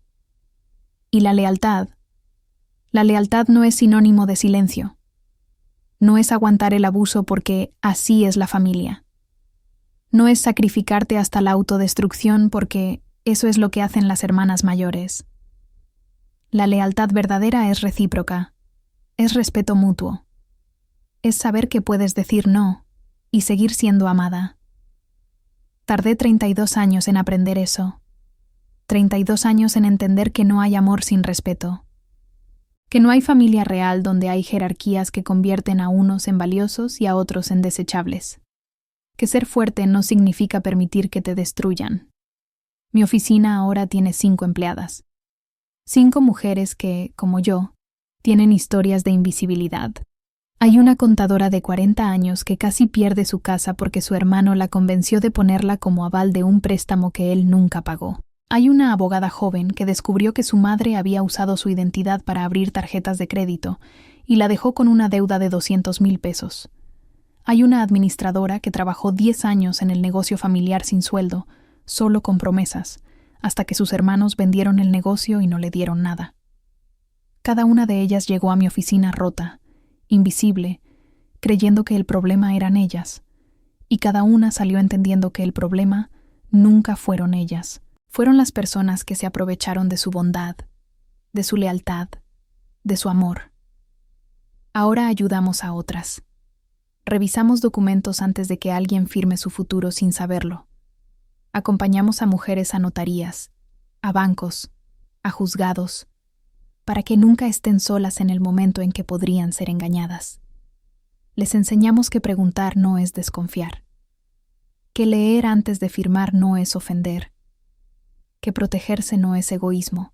Y cada vez que una mujer sale de mi oficina con los papeles correctos en la mano, con la claridad de que no está loca, de que no está siendo dramática, de que sus dudas eran válidas, siento que le devuelvo algo que a mí me robaron durante años: la certeza de que su voz importa. Hay días difíciles todavía, días en los que me cruzo a mamá en la calle y tengo que obligarme a no voltear, a no sentir esa punzada de culpa que todavía vive en algún rincón de mi pecho. Días en los que pienso en Camila trabajando en ese call center y me pregunto si alguna vez entiende lo que hizo, o si solo me culpa por arruinar sus planes. Días en los que me pregunto si hice lo correcto, si fui demasiado dura, si debí haber perdonado. Pero luego recuerdo los 10 años que perdí siendo invisible, los 520,000 pesos que di creyendo que era amor, las fracturas en mi cráneo que nunca supe que tenía, la cara de mamá tomando fotos mientras yo sangraba, y entiendo que no tengo nada que perdonar, porque el perdón solo es posible cuando hay arrepentimiento real. Y ellas nunca se arrepintieron de lo que hicieron. Solo se arrepintieron de haber sido descubiertas. La justicia no llegó sola. Tuve que construirla. Paso a paso. Documento por documento, verdad por verdad. Tuve que encontrar el valor de dejar de ser la hija buena, la hermana comprensiva, la que aguanta. Tuve que aceptar que al defenderme, iba a perder lo que yo creía que era mi familia. Y tuve que entender que lo que perdí nunca fue familia. Era una ilusión que yo había sostenido con mi silencio. Ahora tengo una familia diferente. Tío Joaquín viene a cenar cada viernes. Hablamos de papá, de los recuerdos buenos, de las cosas que sí fueron reales.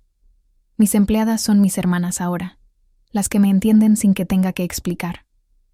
Tengo una red de abogados, de notarios, de trabajadoras sociales que comparten mi misión de proteger a las invisibles.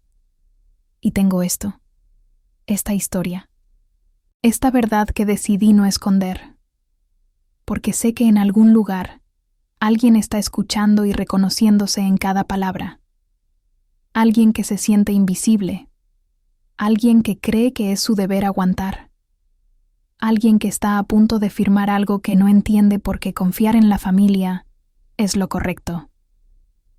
Y quiero que esa persona sepa esto. Tu instinto es válido. Tus dudas son sabias. Tu dolor no es exageración. Y tienes derecho a defenderte, incluso si eso significa enfrentar a las personas que se supone deberían amarte. La vela número 30 se apagó hace 2 años, pero yo, finalmente me encendí. Así que te pregunto, porque sé que no estoy sola en esto. ¿Alguna vez has sentido que tu familia te ama, pero no te ve? ¿Has dado tanto que te olvidaste de que tú también mereces recibir? ¿Has firmado algo sin leer, confiando demasiado, solo para descubrir después que esa confianza tenía un precio?